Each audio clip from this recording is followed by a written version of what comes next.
You know that feeling, right? You just meant to check one quick thing online, maybe the weather, or, see a friend's update. But then somehow one article, it just pulls you in. Then another link, maybe on social media, it grabs your eye.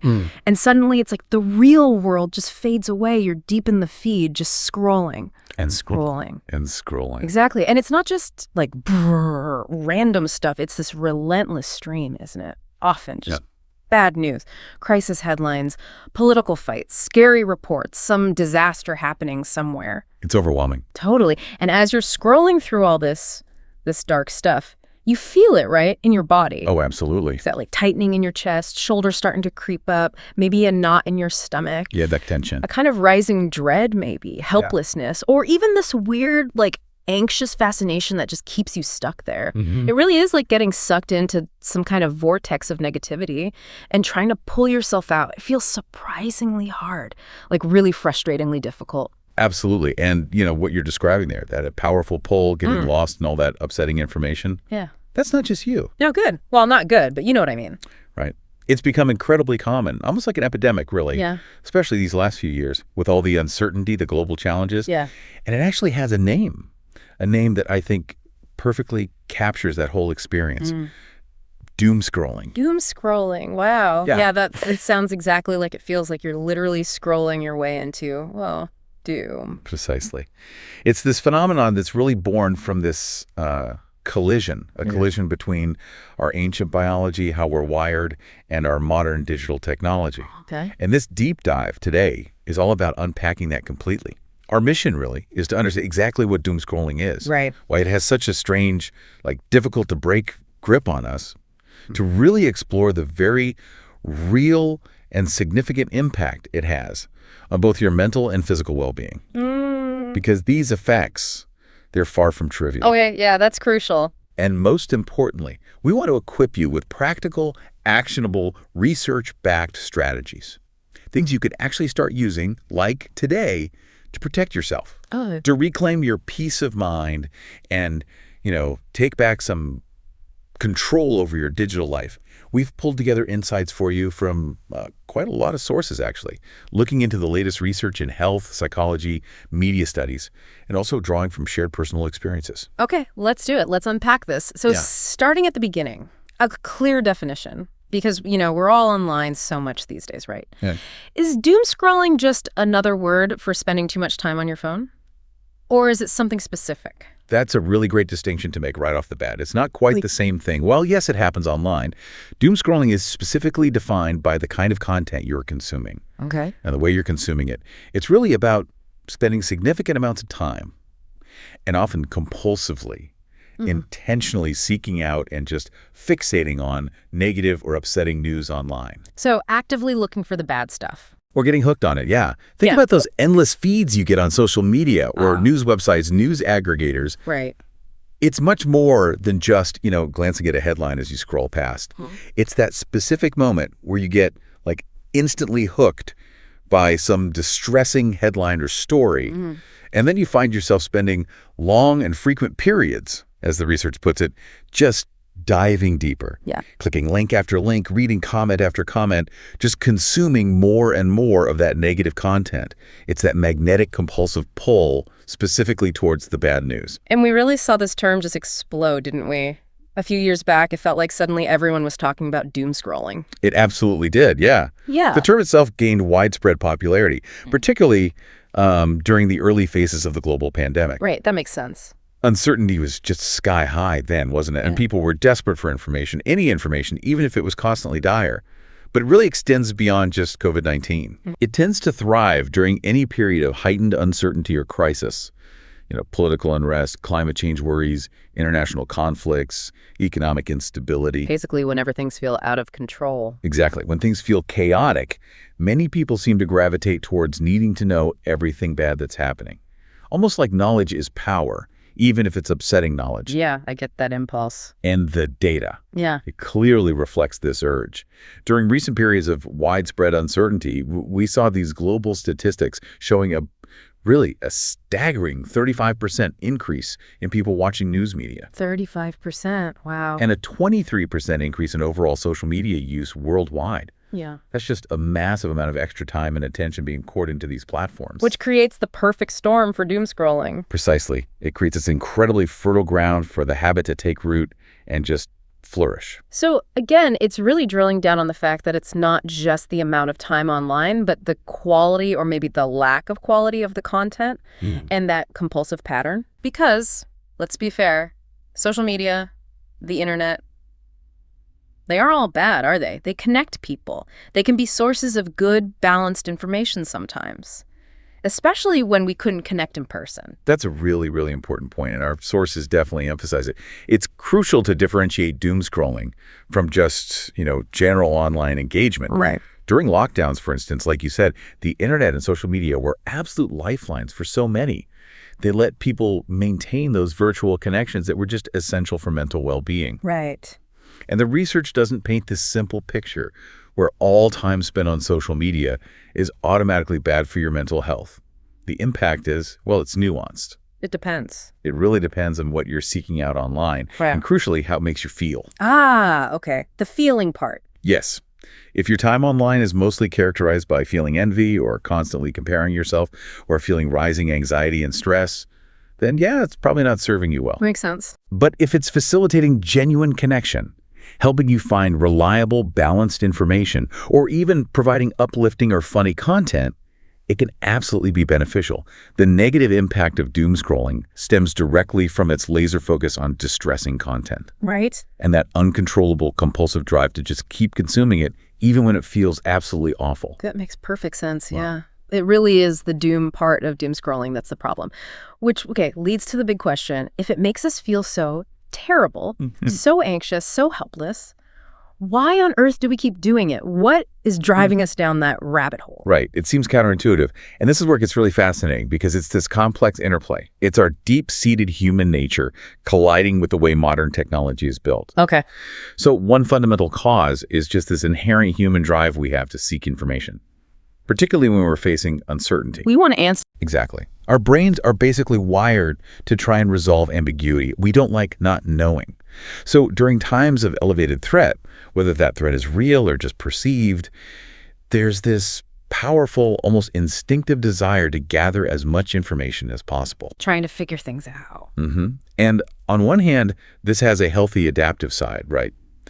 Knowing about a real danger allows you to take precautions, like understanding health guidelines during a pandemic helps you stay safe. Sure. But there's also an unhealthy extreme to it, that constant feeling of being on edge, that pervasive worry that you might miss some absolutely critical piece of information. FOMO, but for bad news. Kind of, yeah. Fear of missing out on the threat. Information that could somehow keep you safer, even if, realistically, that information is just piling on more stress. Right, that illusion of control we sort of touched on earlier. Like, if I just keep scrolling, if I just know all the bad things that could possibly happen, somehow I'll be more prepared, more in control. Precisely. It offers this false sense of security, doesn't it? The act of gathering information feels productive. It feels like you're taking action. Yeah. When in reality, specifically with doom scrolling, you're often just amplifying your own anxiety. You end up feeling less in control as all that negativity just piles higher and higher. Okay. And this feeling, this drive, it's profoundly amplified by one of the most powerful forces hardwired into our brains, Yeah. the negativity bias. Our brains have a bias towards bad news. That sounds like the opposite of helpful for happiness. Well, they're not really biased towards making you happy. They're biased towards keeping you alive. Survival. Our brains are fundamentally hardwired for survival.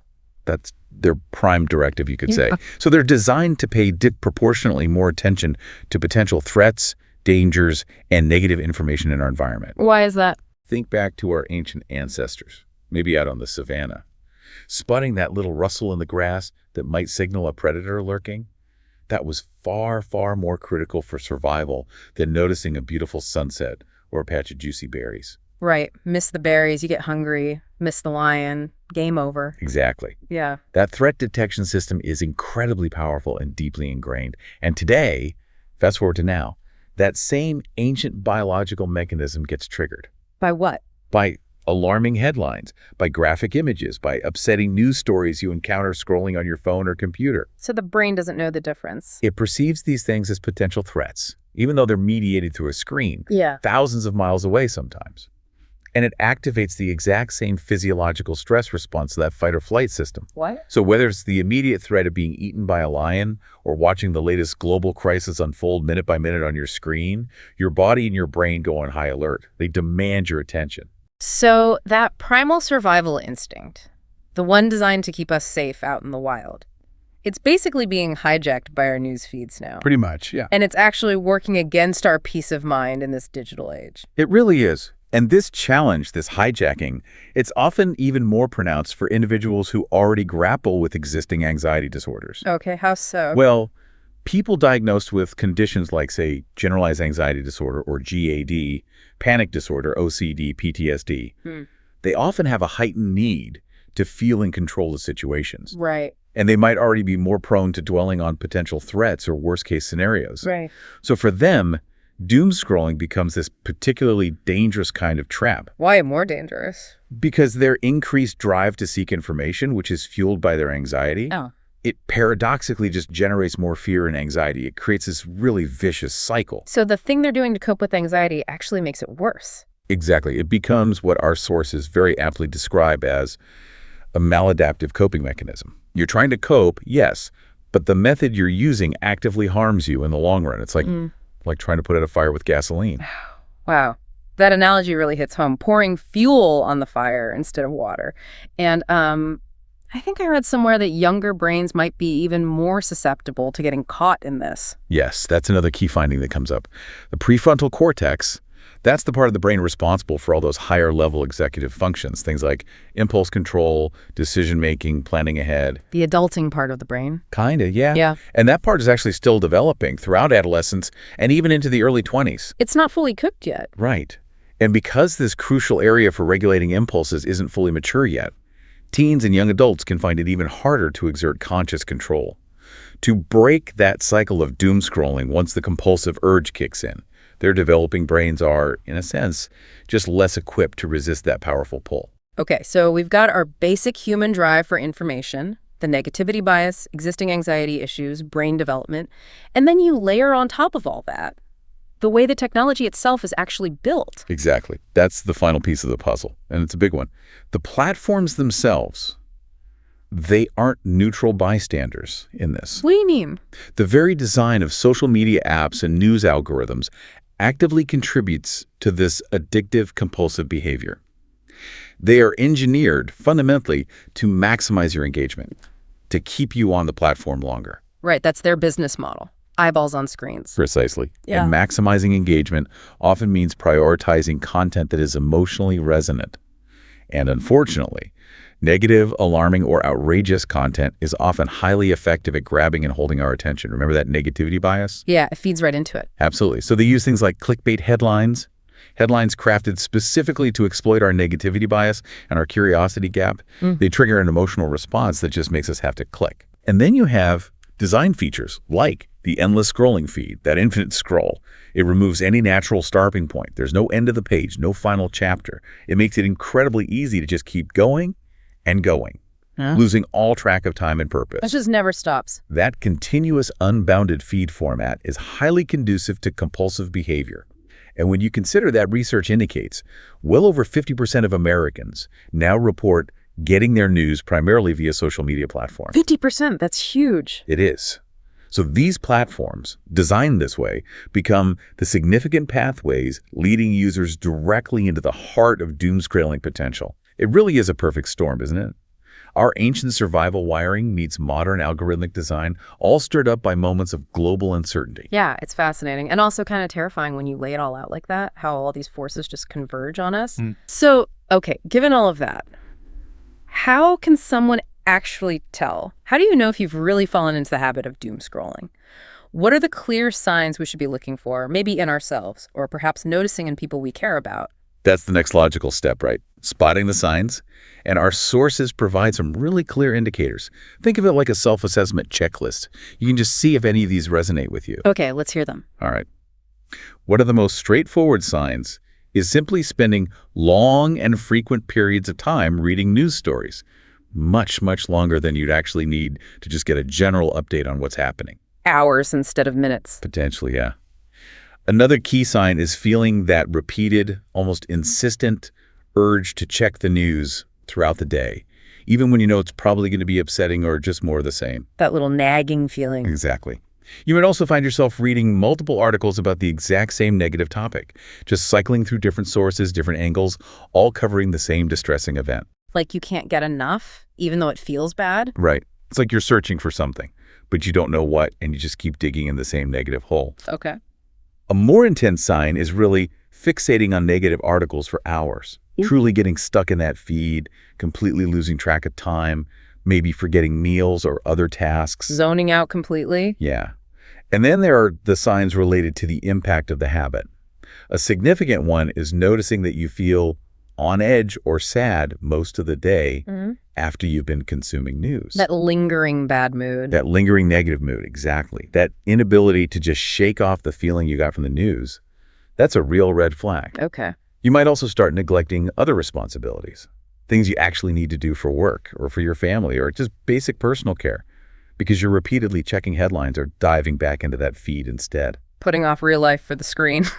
And a very common and really disruptive sign is having difficulty falling asleep, or maybe waking up in the middle of the night and not being able to get back to sleep, especially after reading negative news right before bed. Ugh, yes. Lying awake with headlines racing through your head. Your mind is just too agitated, too stressed, too wired from the news input to actually settle down and rest properly. Yeah, that inability to switch off the news feed inside your own head when you're trying to sleep.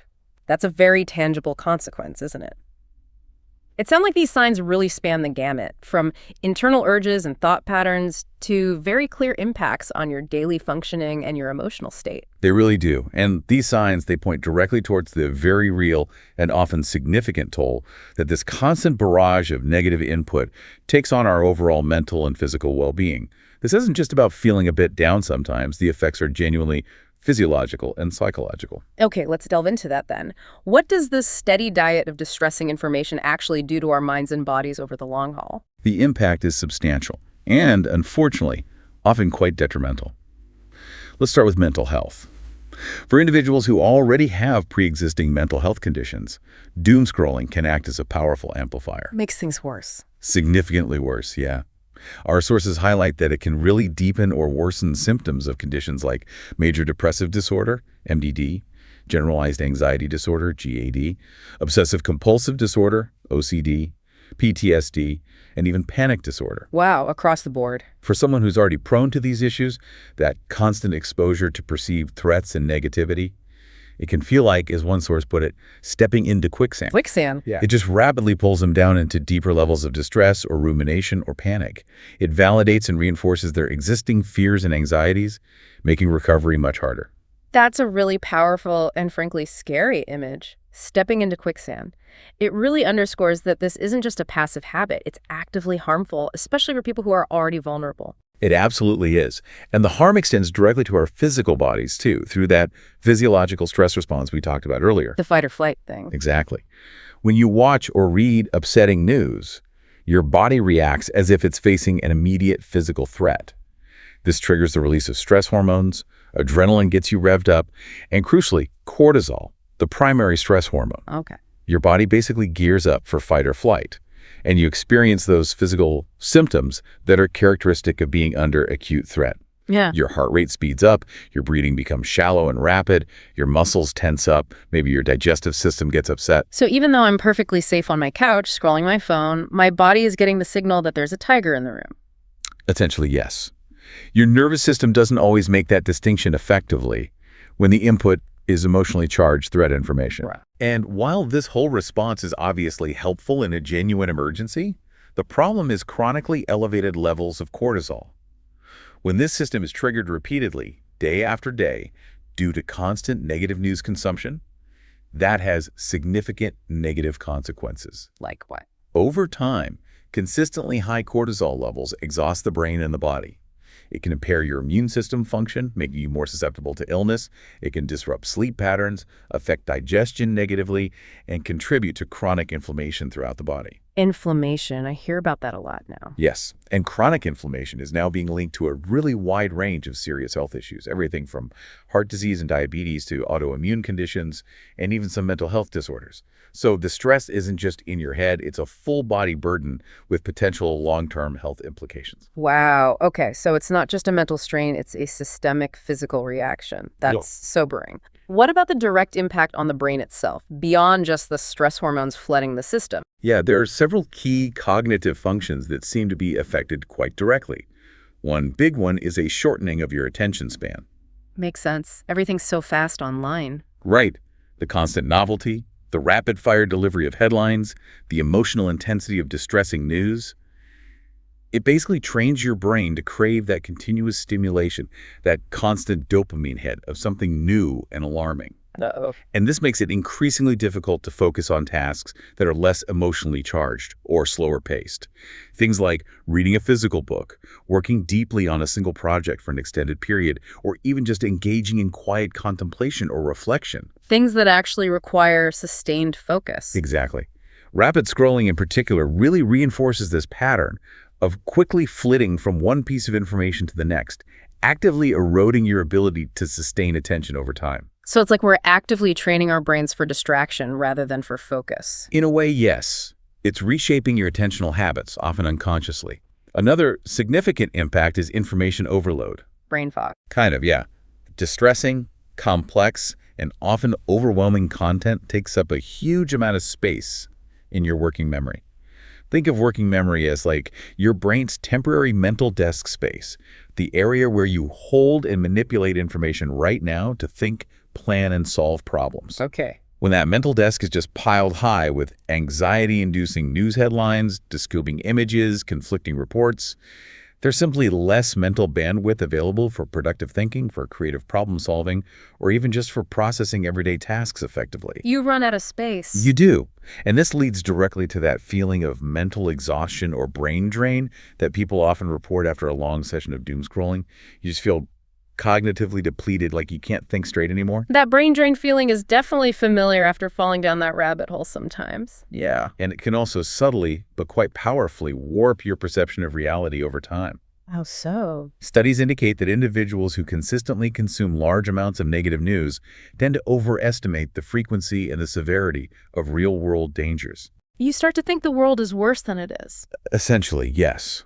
Your brain starts to feel like the threat depicted constantly in the news isn't some distant event, but something that's, quote, close by, active, and will not cease anytime soon, as one source described it. Wow. This constant skewed input can subtly reshape your entire worldview, making you more fearful, more pessimistic, perhaps, than the objective reality might actually warrant. That's worrying. Furthermore, that constant exposure to differing, conflicting, or sometimes even deliberately misleading information, which is really common in highly polarized political news or health information debates, for example. Right, it's everywhere. It can make it incredibly difficult to distinguish fact from fiction, or to identify reliable sources, or even just to reconcile opposing viewpoints in a rational way. Yeah. This can contribute to this pervasive sense of confusion, deep distrust, and what some people call crazy making. Crazy making. Yeah, where reality itself starts to feel unstable and just hard to grasp because you're bombarded with so many conflicting signals. So it's not just making you feel bad emotionally, it's actively distorting your view of the world and making it harder to even think clearly. Precisely. And all of this just feeds right back into that vicious cycle we touched on earlier.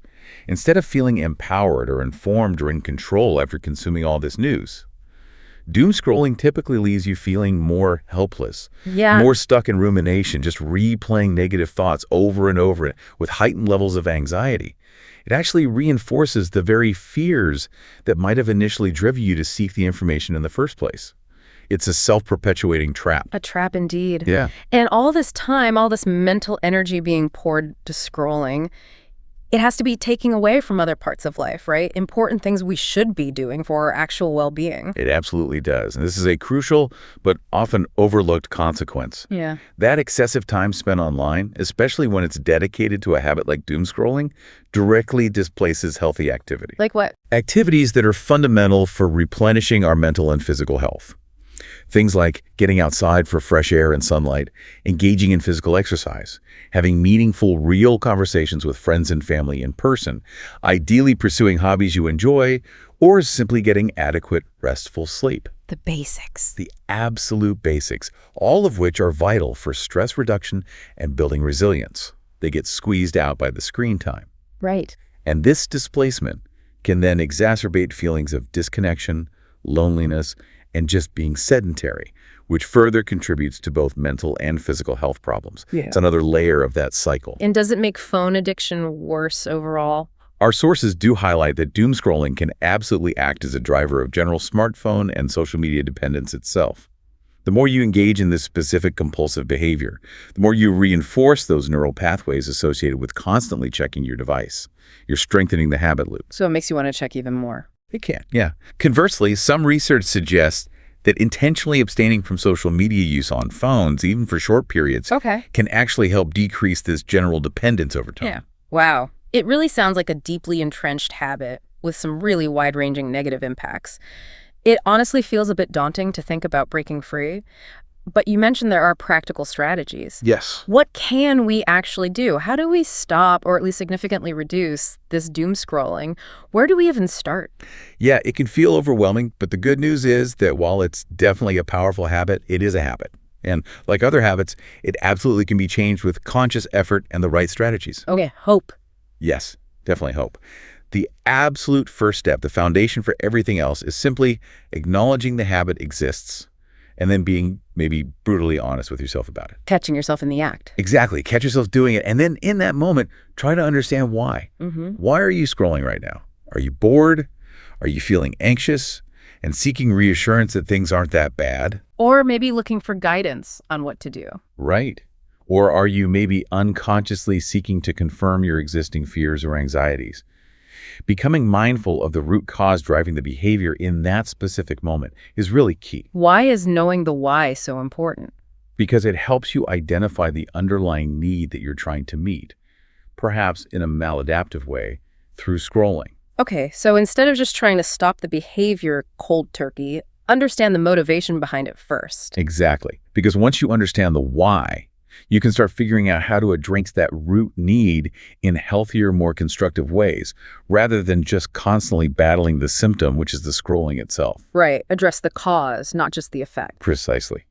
So with that awareness in place, the next critical set of strategies really revolves around setting intentional, firm boundaries around your news consumption. This is absolutely essential because, as we discussed, the technology itself is designed with that endless, boundaryless quality. So how do you even begin to set boundaries when the feed itself is literally infinite? It just keeps going. You have to create artificial limits where the platforms deliberately provide none. A great place to start is with strict time limits. Okay. Decide ahead of time. How much time per day are you willing to allocate specifically for news consumption? And then stick to it religiously. Maybe it's 20 minutes in the morning or 15 minutes total in the evening, but define it clearly. And how do you enforce that? Willpower alone is tough. It really is. So use the tools available. Most smartphones have built-in features now to track and limit app usage. Or you can download third-party apps specifically designed for this. Use them to help enforce those limits you set for yourself. This actively fights against that endless quality by giving you a clear, defined endpoint. Okay, time limits. What else? Another really powerful technique is what you could call localized behavior. Basically, limiting your news checking to specific times and specific places. Like rules for where and when. Exactly. For example, make a hard rule. You never check the news first thing in the morning while you're still in bed. Yeah. Or maybe not during the last hour before you go to sleep. Designate a specific time window during the day, and perhaps even a specific device or location. Like, I only check news headlines on my computer during my coffee break, not constantly on my phone everywhere I go. Restricting the opportunity. The goal is to shift from that compulsive anytime, anywhere checking pattern to consciously choosing to pick up your phone or access news with a specific purpose and a defined time frame. Right, moving from being reactive to being intentional. Conscious access versus compulsive reaction. That feels like a really fundamental shift. It really is. It's all about reclaiming your agency over the technology. And a huge part of that agency comes from turning off push notifications. The little alerts. Yes, especially from news apps, but maybe even from social media apps if that's where you get most of your news. Those little red badges, the banners that pop up, they create this constant bombarding of alarmist headlines, as one source put it. They make everything feel urgent. Exactly. They make everything feel urgent and demand your immediate attention, pulling you back in. By disabling those notifications, you seize back control over when and how you are exposed to potential triggers for doom scrolling.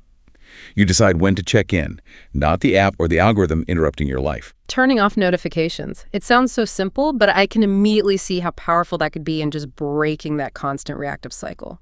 Okay, so we've got time limits, specific times and places, turning off notifications. What else can we do to manage the actual stream of information itself, assuming we do check in? Right, because totally avoiding news isn't realistic or even desirable for most people. So the next step is to actively curate your information stream. Don't just be a passive recipient of whatever the algorithm decides to throw at you. Be more selective. Yes. Be mindful and critical of your sources. As one source notes, really question the source's intent. Ask yourself, are they primarily trying to inform me accurately and neutrally? Or is their main goal to influence me, to trigger outrage, or simply to drive clicks through sensationalism? How can you tell? Look for reputable news organizations that have established track records of journalistic integrity, that strive for fairness, and that make an effort to provide varied perspectives, not just one side of this story. There are actually resources out there, like the Ad Fontes Media Bias Chart is one well-known example. I've seen that. Right. It's a model that tries to help you visually see where different news sources might fall on spectrums of bias, left, right, center, and reliability, factual reporting versus analysis versus opinion. Tools like that can be helpful in evaluating the quality and the potential slant of the information you're consuming. So it's about actively choosing who you listen to, not just passively absorbing what you happen to see. Exactly. And be ruthless about it. Unfollow or mute sources, people, pages, outlets that consistently trigger anxiety, anger, or despair for you. You don't owe them your attention or your peace of mind. Good point. And limit the number of sources you consult daily. You probably don't need to read 10 different takes on the exact same negative event. Pick 1 or 2 trusted sources for your updates. Quality over quantity. Precisely. You might also consider using tools that are specifically designed for more intentional information consumption. Things like RSS Reader's Feedly or InnaReader were mentioned in our sources. What are those again? They're basically tools that let you subscribe directly to content from specific websites or topics that you choose. You create your own personalized news digest, pulling only from sources you trust. Cutting out the middleman algorithm. Exactly. Or subscribing to email newsletters from trusted journalists or organizations. These often provide a more curated, less chaotic way to get key updates. They reduce the friction and filter out a lot of the noise and sensationalism automatically. So you're basically creating your own healthier information filter. Yes, you're taking control of the inputs. And another thing to try is exploring different formats for consuming news. Instead of just endlessly scrolling those visual feeds, maybe try listening to news podcasts. Like The Daily or Up First or BBC. Exactly. Those kinds of summary podcasts. Or reading curated news summaries in newsletters. These formats often have a defined end to them, right? The episode finishes, the newsletter ends.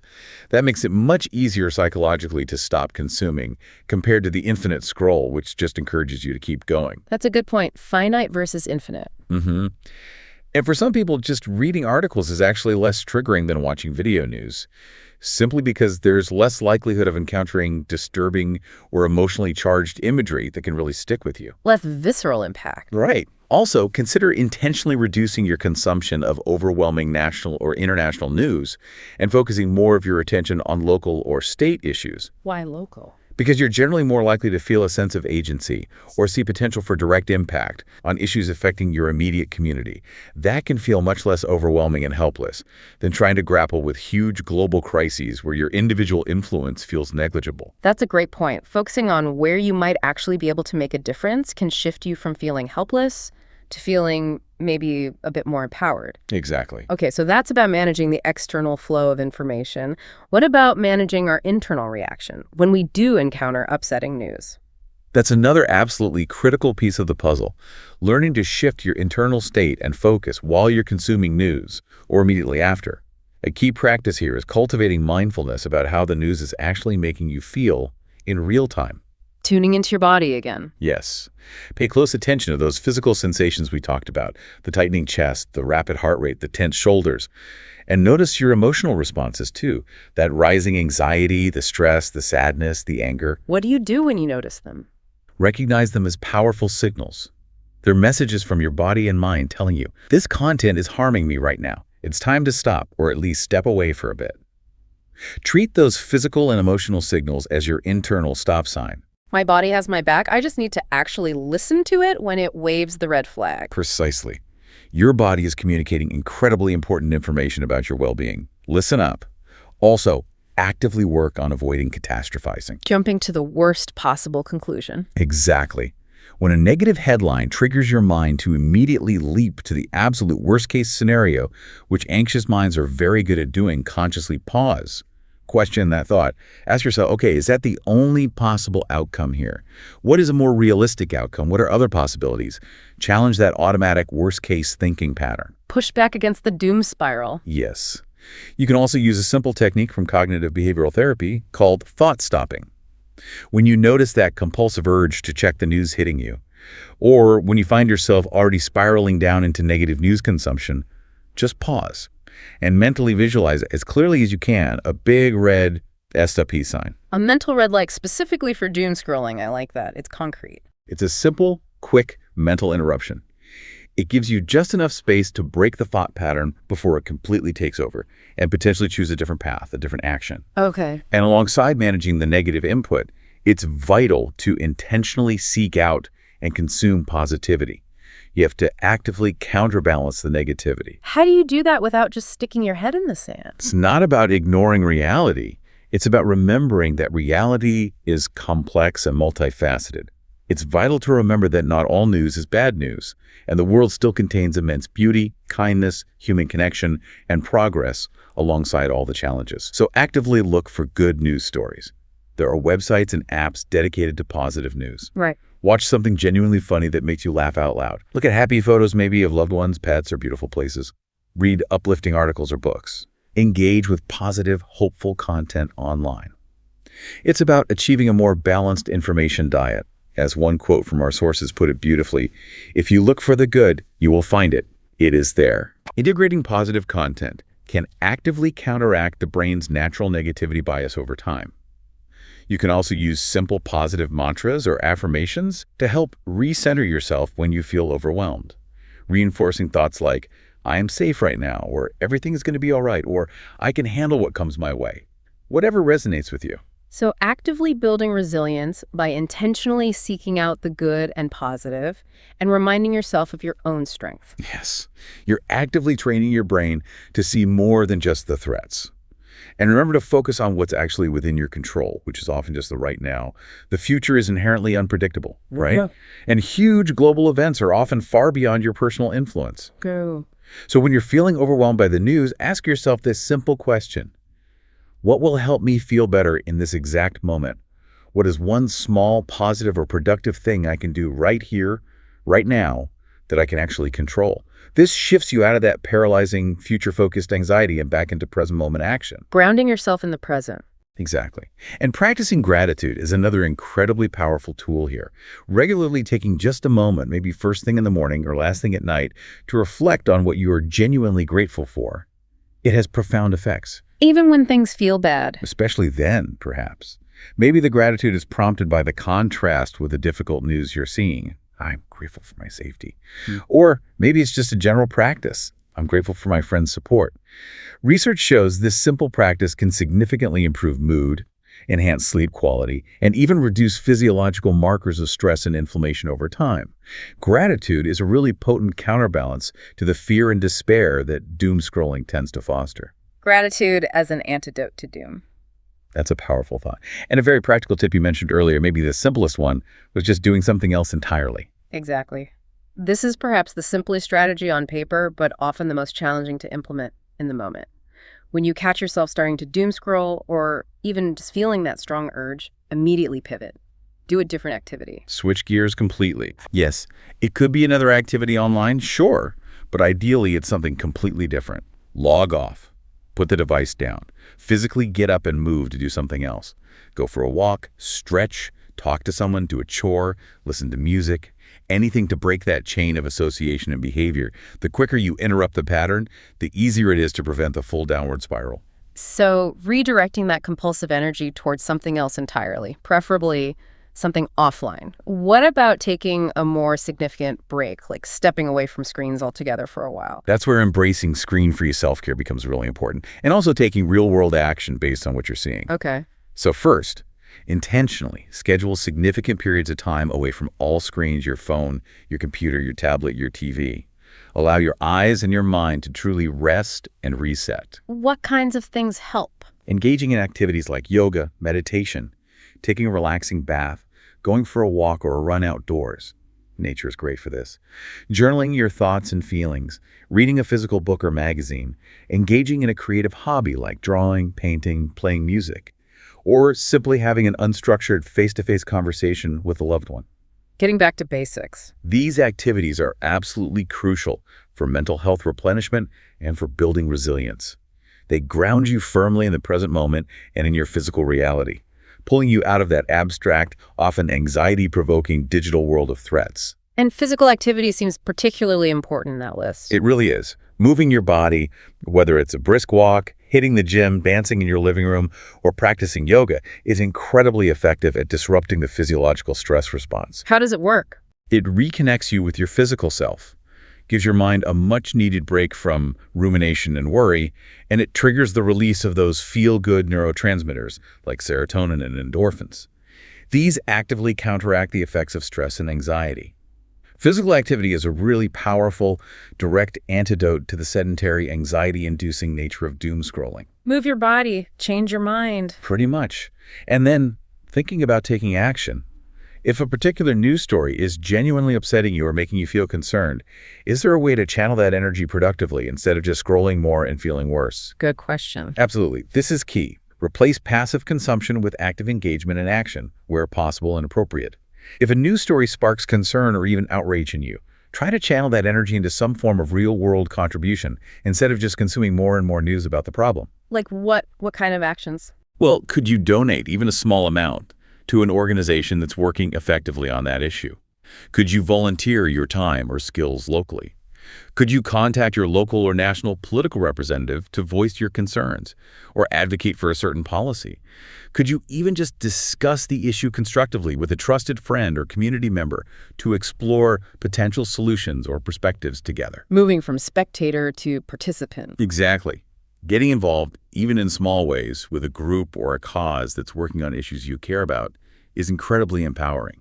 It shifts you from feeling like a helpless observer to feeling like an active participant, which is a powerful antidote to the sense of helplessness that doom scrolling so often creates. Yeah, I can see that. And joining supportive communities can also be huge.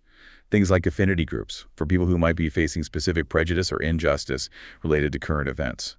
These groups can foster resilience and solidarity by connecting you with others who understand your experience and are working together towards positive change. So taking action, finding community, it transforms that anxiety into something more like a sense of purpose or at least connection. It truly can.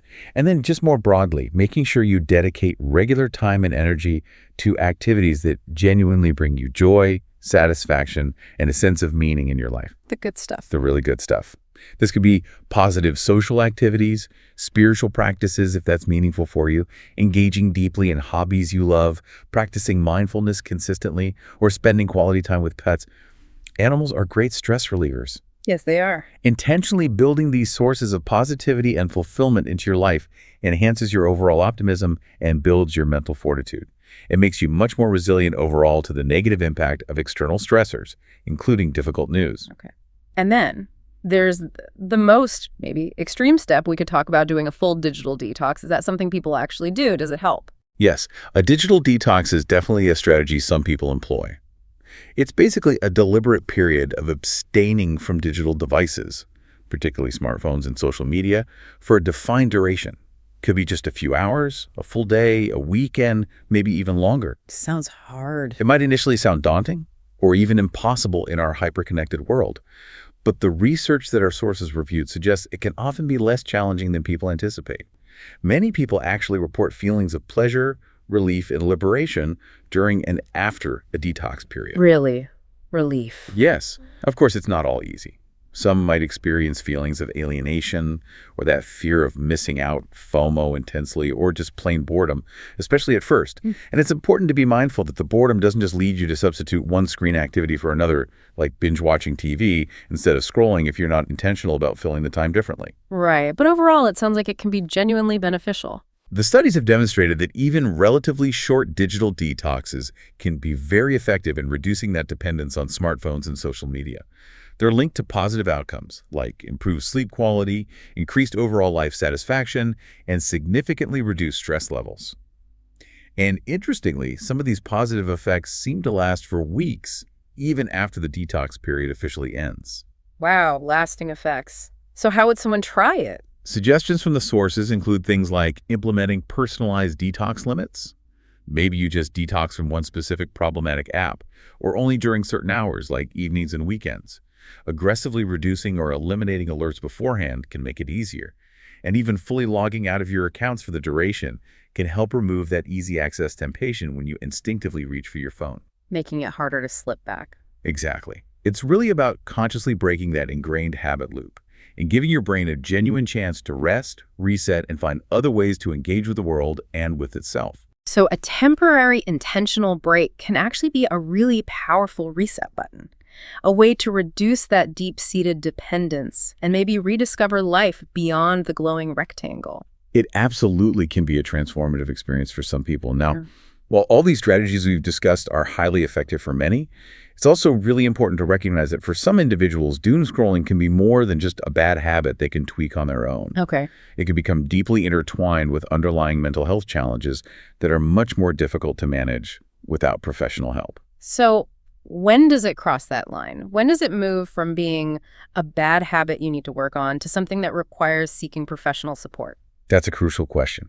If you've honestly tried implementing these kinds of strategies consistently, and you still find that the habit feels deeply ingrained, totally overwhelming, and just very, very difficult to break on your own, that's one sign. If your own efforts aren't working. Right. Or, perhaps more significantly, if doom scrolling is clearly and significantly worsening existing mental health symptoms, like if it's triggering panic attacks regularly or deepening depressive episodes or fueling obsessive thoughts or compulsive behaviors related to the news, or making PTSD symptoms much more severe. If it's actively harming your mental health functioning. Yes, and you're struggling to regain control despite your best efforts. That's a very clear signal that it might be time to seek additional formal support. Therapy, particularly approaches like cognitive behavioral therapy, CBT, is often very effective in addressing these kinds of compulsive behaviors and the underlying thought patterns that drive them. How can therapy help specifically? A therapist can help you identify the specific root causes of your doom scrolling, whether it's primarily about seeking reassurance or managing anxiety or confirming fears or something else entirely. And then they can help you develop healthier, more adaptive coping mechanisms and personalized strategies to manage those underlying issues and break the scrolling cycle. That makes sense. Sometimes you really do need that expert guidance to navigate the deeper psychological roots and finally break free from a complex, harmful cycle. Absolutely. And reaching out for that help is truly a sign of strength and self-awareness, not weakness. Okay. So, bringing this all together now, looking back at everything we've explored in this deep dive, we've defined the phenomenon, we've understood the powerful biological and technological drivers behind it, we've recognized the signs to look out for, we've acknowledged the really significant toll it takes on our minds and bodies, and we've outlined this comprehensive suite of practical strategies to fight back. What's the core, overarching message you really want listeners to take away from our conversation today? I think the fundamental message is this. Doom scrolling is, yes, a pervasive and often harmful habit. It's fueled by this potent combination of our ancient survival instincts, the persuasive design of modern technology, and the inherent uncertainties of the world we live in today.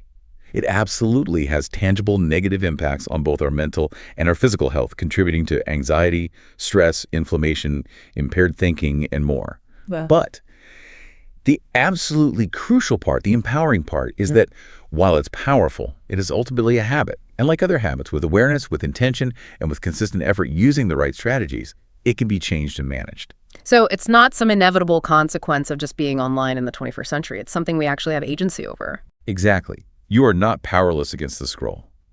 The key takeaways, the core actions for regaining control and protecting your well-being, really boil down to cultivating intentionality in how and why you consume news, setting clear and firm boundaries around your time and access, actively curating the information stream you allow into your awareness, paying close attention to how the news makes you feel physically and emotionally, using that as a vital signal to disengage, and most importantly, actively replacing that passive consumption of negativity with mindful self-care, with real-world action where appropriate, and with conscious engagement with sources of positivity and resilience in your life. So it's really a fundamental shift, isn't it? From passively just absorbing the world's problems through a screen to actively engaging with your own well-being and finding productive ways to channel your energy and attention. Precisely. It's about shifting from feeling like a victim of the feed, constantly reacting to it, to becoming the architect of your own information environment and, to a large extent, your own emotional state. That brings us perfectly to a final, maybe challenging thought for you, the listener, to consider as you navigate your own digital life moving forward. Take a moment, maybe later today, to reflect honestly on the true purpose that news consumption serves in your life right now. Ask yourself, is it genuinely helping me to be informed in a way that feels actionable, relevant, and actually helps me navigate my real lived life? Whoa. Or has it perhaps mutated into something else entirely? Has it become a primary source of chronic stress, a way to just fill empty moments or numb out? A form of anxious entertainment almost, or maybe even a barrier that distracts you from engaging fully with your immediate surroundings, with your loved ones, with your own inner life and well-being. It's about balance. Consider the balance you are currently striking between staying connected in a healthy way to the broader world out there and staying genuinely connected to yourself, to your own well-being, and to the reality of your present moment. Where's your personal balance point right now? And does it maybe need some adjusting, something to mull over?